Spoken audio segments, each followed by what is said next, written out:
Razan, thank you so much for taking time out of your day. I know you work and you're here with us today to share your story.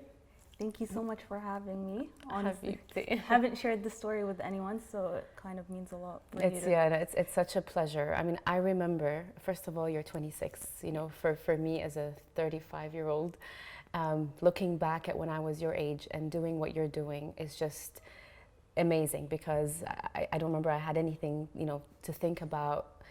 You know, now I think about philanthropy, now I think about how I want to give back to the community, but at your age, I don't think I had that. And I remember very well that day, I was with your sister, we were out in the IFC, and we were having a good time, and suddenly your sister gets a call and she leaves the restaurant, and her face was just flushed. And I couldn't understand what happened, and then when she said the story, I couldn't comprehend how bad it was. You know, until we were following up and understanding what was happening. And what amused me even more was that you've taken that and you're doing so much more with it. And I really think that this is a story that should be shared with the world, just because, you know, no matter what someone goes through, if they're passionate about something and they have sort of a goal in life, nothing is going to stop you. Most definitely. I mean, I think I haven't done anything like that in the past. My sisters pushed me a lot to take on this journey. Basically, I had the opportunity to cycle amongst 50 others from 14 to 15 different nationalities. So even the birds are happy for you. They're chirping for you. Loving this. And it was for a cause. So tell me, take us through the journey from the beginning. So it was for C4G Cycling for Gaza, in partnership with, like, raising funds for PCRF, the Palestinian Children Relief Fund. So it was. And you're Palestinian. I'm Palestinian myself. I unfortunately have never gotten the opportunity to visit Palestine, but after, I'll tell you more about my whole journey. And it was like the first thing that came to mind was, we're so privileged. How haven't I taken the opportunity to go back home? So the whole cycle was basically, it was started off in Frankfurt, and we're supposed to end up in Brussels. It was a 4-day cycle. Frankfurt to Luxembourg, Luxembourg to Dinant. It's south of Belgium, so south of Brussels, around like 90k away from like Brussels. Wow. And then the last day was from Dinant to making it to the parliament in Brussels. To the finish line, To the finish line, basically. It was a 4-day cycle. Definitely the toughest thing that I've ever done, physically and mentally. I mean, I don't think you're, as much as I've trained for it, I mean, I don't think Dubai is really a place that, like, you cycle for like uphills and downhills. So it was a lot of uphills and downhills. The first 2 days, people were falling, crying, laughing, and as a group, everyone just kind of pushed you, and it was for that cause. So it was kind of already overwhelming. Just to see how, I mean, there were 15 nationalities, and I would say a majority were Palestinians, but there were others that were not others Palestinian. from, like, and it was so basically we were raising funds for freedom of medical care for the children in Palestine. And the girls from C4G, 3 of them were incredible. Their energies were just like on another level, and they kept you going. One of my sisters, so I did the cycle with 2 of my sisters, Dana and Dream, a group of our really close friends, and my uncles also joined on the ride. So it was like, I haven't seen my uncles in forever, and it was kind of like a family reunion. Riham was supposed to join the cycle, but unfortunately she couldn't because she had her own like medical reasons. And she was the one that was like pushing me for it. She's like, trust me, you're not gonna regret it. She did it 2 years ago. And I didn't know what to expect. I was like, oh my God, going downhill. We would go down to Maidan. I remember the first time we were on that cycling course, and there was like a little steep downhill. And I remember I just like literally like go up the bike. I'm like, I'm not doing this, guys. And like while training in Maidan, I'd just be like, I'm so overwhelmed, I'm gonna cry. Like, I don't know what to expect. It's scary. So it was really scary, and you're cycling on highways next to cars. Oh my God. In forests, up and down. Reem fell a few times. So we were divided into 3 different groups. So like you'd always just like hear about everyone's falls, but at the end of every break, there was a little party that we had at, like, well, whether it was like at top of the mountain or just at a stop, and like everyone was just kind of celebrating. Yeah. So the first day was beautiful. The scenery, just kind of leaving Frankfurt, passing through Luxembourg, and like obviously it's a little town in France, so the scenery was incredible. Yeah. So like you kind of like take it all in, and obviously the cause kept you going. The founder of PCRF, Steve, was with us as well, so he kept on sharing all of his stories and how he kind of established this whole thing, and would tell us about the children and doing the cause. Yes, like cycling for it, I'm like, okay, this is great. It kind of gave me purpose to kind of hear more stories. But then on the 3rd day, it was, so we left Luxembourg in the morning. We made it to Belgium. We're cycling all day, and we were kind of, a few people had a fall. Steve had a fall. He was the last person that had a fall, and his fall was hilarious. He was just like speaking to someone, and he just like drove into like a stop sign and fell back. Oh my and God. we're all laughing, and we're like, let's all just like kind of focus. We have like half an hour left to our ride. It was 5:30, so like the sun's setting. We were in a small little town. It's Dinat in Belgium, so very reserved in the middle of nowhere. There was a river. Trees, and then there were cement blocks and railways blocking the river, obviously. So we're just like getting off of the bridge, coming down off the bridge, and then all of a sudden there was just so much gravel. And I remember I was the first one of that group, and everyone else was kind of behind me. We were the 3rd group, so I was the first one of that group, and I'm just like kind of taking it all in. It was beautiful, and the scenery, couldn't even explain it to you. And then all of a sudden, I don't know what happened, there was just so much gravel. Myself and my bike, we lost control, and I flipped over on my left side, and I fell on the floor, and all I could remember was holding my jaw, and I was screaming from the top of my lungs, and I had teeth in my mouth, and I was like, okay, I don't know. At that moment, I had no idea what was happening. I'm screaming. I'm just like looking around. I was trying to look for my sisters, and they were the last 2. They were like in middle of like conversation, and I was just like kind of screaming. My hands were covered in blood, and I had no idea what was happening. I'm like, is it my teeth? So the cyclists that were with us, and they're like, calm down, like don't throw out your teeth, don't swallow anything that's in your mouth. And I was like, okay. And they're like, don't move. So at that moment, I had no idea what was happening. And like half an hour later, so Steve was was right behind me, and he was like trying to call the ambulance or someone. He couldn't get any connection. Oh wow. And I was screaming so loud. You were in a lot of pain at that point. I was in a lot of pain, to the point that the neighbors heard it, and they came running. Wow. And they had to go back home, and they're the ones that called the ambulance. And at that point, you don't know what happened, but you're just holding your jaw. I was just like holding my jaw, and I was screaming for a good half an hour. I mean, I think my sisters had nightmares from my screaming. Oh my God. But I was just like screaming for half an hour.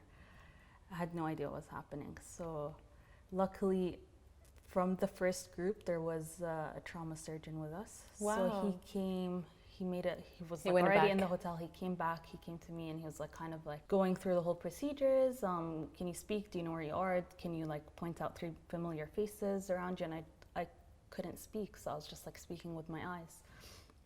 And you're still in pain. I'm still in pain. I was laying down. I was on the floor for a good 45 minutes until like by the time the ambulance came, they took me. So the ambulance came. They braced me up instantly, because I was just like, they had no idea if it was my neck or my jaw or like my head, and the bike was shattered. So we made it it was also another half an hour ride. So by the time we made it to the hospital, and it was just like an ER, so everyone there was kind of a resident. It was by that time it was 7:30. It was like pitch black. All of the doctors were on call at that point. And Reem came with me, and two of my uncles were also with me at the hospital. Dana went back and got me a change of clothes. And I just remember laying down in the bed, and I was just like still screaming from pain. And I'm like, and give me something, the take the pain away. The nurses came and they're like, you need to stop screaming, like there's other people around you. And I'm like, I just couldn't comprehend what was happening. And I'm like, okay, I didn't have any of my phones with me. Reem took everything from me. And I'm like, can you get my sister in here at least? Like, I need something to comfort me. So by that time, she came, we did all of the scans. So I did an MRI, I did a CT scan, a full body scan. And they took me back into the room and they were speaking to my sisters, and I had no idea what they were saying at that point. And that's when they kind of gave me the medication, and I had no idea what was happening. I was on a very high dosage of medication, and all they said was she needs to be operated on in the next 72 hours. And I was like, to do what? What kind of surgery? Exactly, to do what? And I was like, guys, it's fine. Like, while we were sitting, I'm like, guys, I'm fine. Like, I'm like, it's just blood. Like, we'll wipe it off. I'm fine. Like, I can move. Because I remember, I'm like, I just need to go to the bathroom. So I'm like, look, I walked. Like, I'm okay. They're all like looking at the scans, my uncle and my sisters, the doctor as well. Dr. Ali was there as well, and they're all like looking at my scans. And they're like, okay, we need an action plan. And I was like, an action plan to what? So yeah, they came and they told me, they're like, so I fell on my left side, but from the impact, I fell on a cement block. I had broken and dislocated my jaw on the right. Oof. And I had 7 fractures all the way from the top all the way through my chin. Wow. And from the impact, obviously, it shifted my back as well. So, so the doctor was like, she needs to be operated on in the next 72 hours. Mind you, at that point, did your parents know anything? No. Nobody knew. No one so knew. Riham was the only person from the family. She didn't even know at that point. It was like Dan and Reem and my uncles were like, all right, we need to like tell your parents.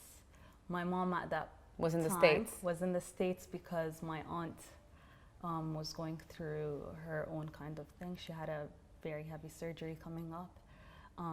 So I was like, okay. It's always like that when something is wrong. It's just everything is not working nothing well. Nothing was kind of in place. So obviously they had to take action, and they're like, they tried to call the doctor on call, and they called him 5 times and he didn't pick up. So everyone's like, all right, that's a sign. We need to get you back home. And so you didn't do the surgery? I did not in do it. No, okay. I did not do anything. Okay.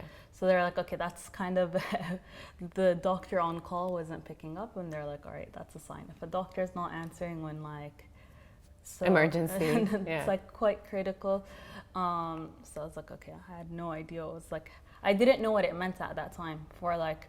Because you couldn't comprehend you know how bad the situation was. Okay. Especially under painkillers, you feel okay. I feel okay. I mean, I didn't even react to it, and my sisters were like, "Are you okay?" They were like in tears, and I'm like, "Guys, I'm fine." Like, I'm okay. Look at me. I can go cycling again. And I was like, "It's fine, guys. We'll deal with it tomorrow." And he's like, "No, you can't." And he's like, "I don't think you understand what it means."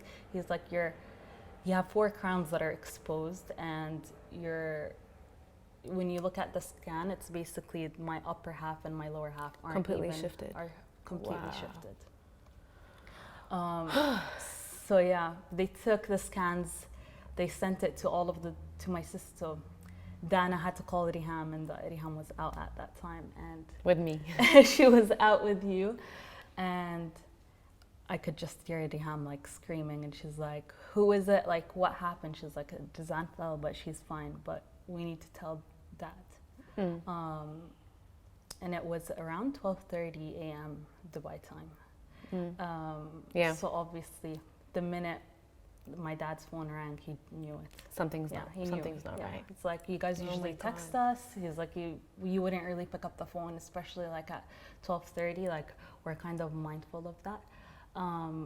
So we called him. As a parent myself, this is like A nightmare. So, oh my and God. all he said was like, which one of you? And they're like, they're like, don't worry, she's fine. But she fell. The doctor told us she broke and dislocated her jaw, and she needs to be operated on in like the next 72 hours. And I was like, give me the phone, I want to speak to him. And all I told him was, I'm okay, but whatever you do, please don't tell mom. Yeah. And because she was like dealing with her own thing, and I'm like, she can't deal with this. Yeah. So next thing you know, they're like, okay, you can't speak, you can't drink anything, you can't chew. And they wrapped my head around. So I was wrapped. They gave me syringes to drink liquids with. So I was drinking smoothies and water through a syringe. Did you fly back business class? I flew back business class. At least we got that. At least we got that. But I had to go back to the hotel that night. And as I was walking in, everyone was having dinner. And I remember Dina Dajani, who's part of C4G, came to me and she's like, you don't have to go back into that room. She's like, we're okay, we'll give you your time. And like, you don't have to see anyone, you don't have to like share anything with anyone. At this point, I couldn't speak. I couldn't even move my jaw.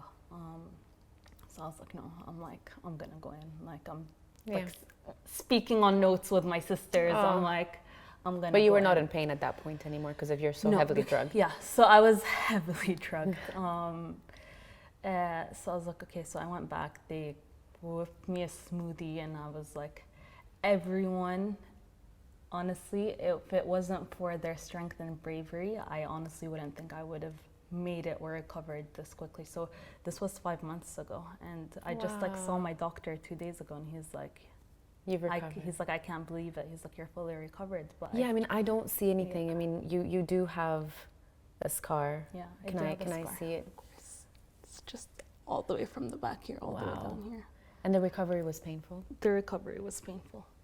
And what about here? Did they do anything here for you? No, so the 7 fractures, when I reached the doctor in Amman, he's like, I'd rather not touch it because if I put any impact on it, he's like, it might shatter because it was so many fractures. He's like, you don't want, let's just like deal with one, and obviously fractures here on their own.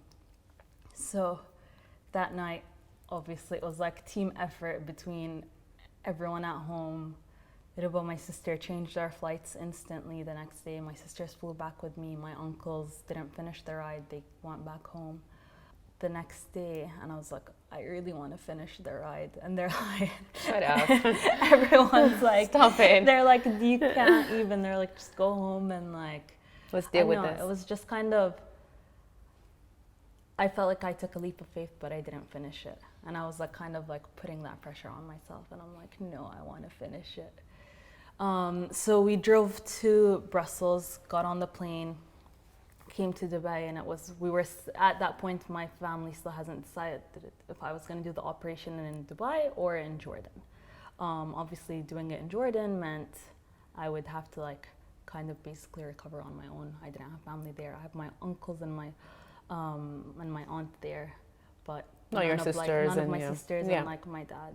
And then obviously doing it here it was quite difficult finding a doctor. So I remember, because you don't know. Yeah, you don't know, like when it comes to medical care. So Riham actually had like contacted a doctor here, and I had an appointment. She's like, okay, you're gonna land. So I landed at 12 a.m.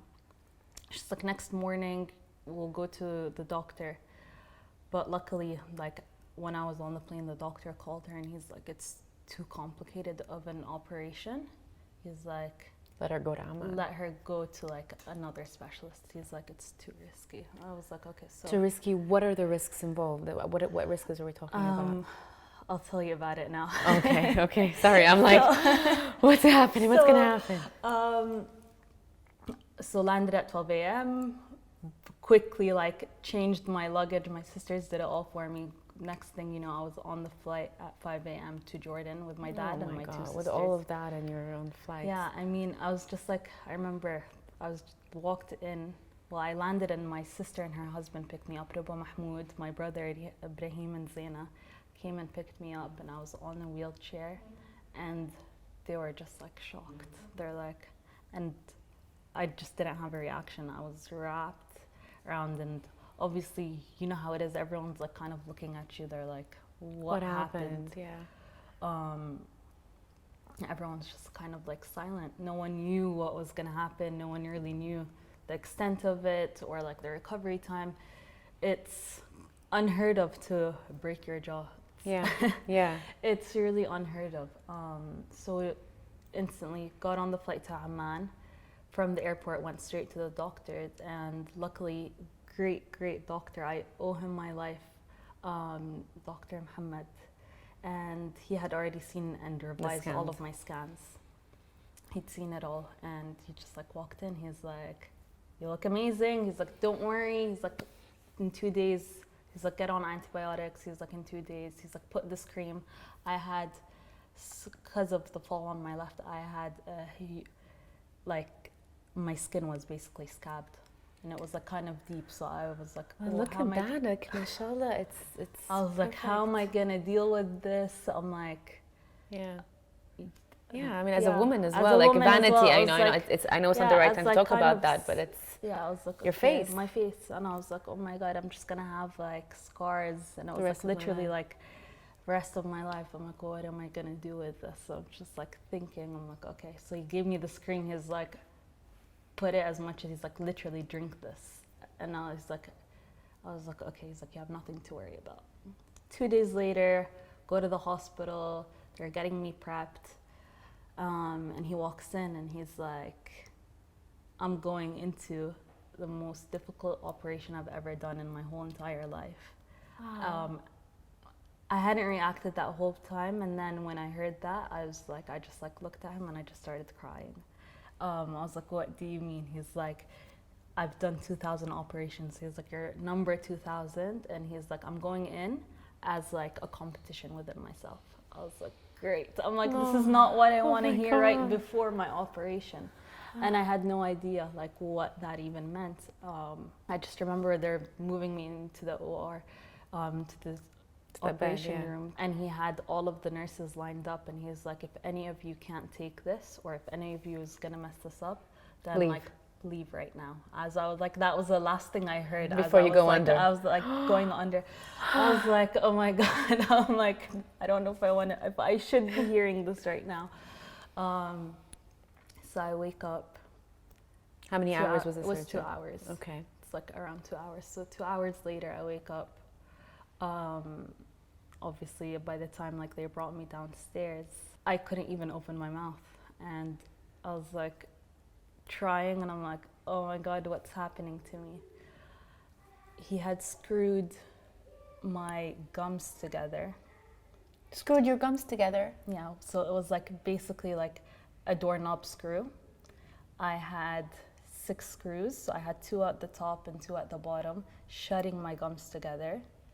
And obviously the operation consisted of putting screws and 8 screws within. So I was like, okay, I couldn't, at that point, I really couldn't speak. I couldn't even like, so I was like, oh my God. I was just like, didn't even understand it. And then my sisters all looked at me and they're like, we know why.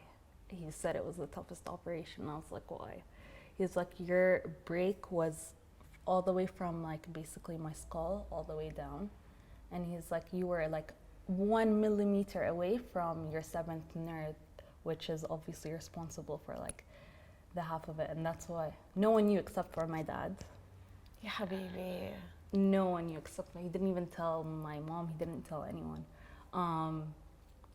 So when I saw him, I saw like the relief. So what could have gone wrong? I would have been paralyzed. If something went wrong. It was like, he told me, like after he explained it to me, it's like it was like 1 millimeter away from like your 7th nerve. He's like, any movement that I did wrong, he's like, you would have been like, oh my God, this doctor deserves some Oscar. I don't know. I don't know what. Incredible. The Nobel Prize. Honestly, he's incredible. Oscar. Sorry. I don't know, because I just came back from LA. The Oscars. All I was talking about that. Oh my God. Okay. So I had Dan and Reem with me for that 1 week. Bless them. They were like family is just awarded everything. Nurses, and it was like they just made the whole thing kind of easier on me. Obviously, having your gums shut meant meant for a whole month. So I couldn't speak for a whole month. I couldn't eat. I lost so much weight. Well, it looks good at least. Thank you. I lost tons of weight, and like I lost every single like muscle I have worked for prior to that. And I remember getting out of the operation room, and I was writing a note to myself, and I was like, this is what it meant to do the cycle. And that's when it put everything into perspective of all of the stories that Steve would share with us on the rides, of like as simple as a little kid in Palestine being treated, whether it was cancer or going for a checkup, they couldn't even do it. We're talking about kids. They'd have to do it on their own. So that's kind of when I was like sitting in that bed, and it all made sense to me. I was like, this is exactly why I went on that ride. Okay, so recovery was how long? Recovery, I just recovered 3 weeks ago. Alhamdulillah. And you went back to work and everything. Yeah, I went back to work after 2 months. Wow. Yeah. Okay, and you've since 3 weeks you've been able to eat fully. Had a burger. Oh, congratulations. Thank you. It's just like I mean, I think that was kind of my biggest wake-up call. And the story obviously doesn't end here. For me, it's the fact that you've been through you've been through that trauma, and you got that wake-up call, and you took that, and you decided, you know what, I'm not gonna stop. I started this because I wanted to do something, and despite the fact that this happened, I am going to.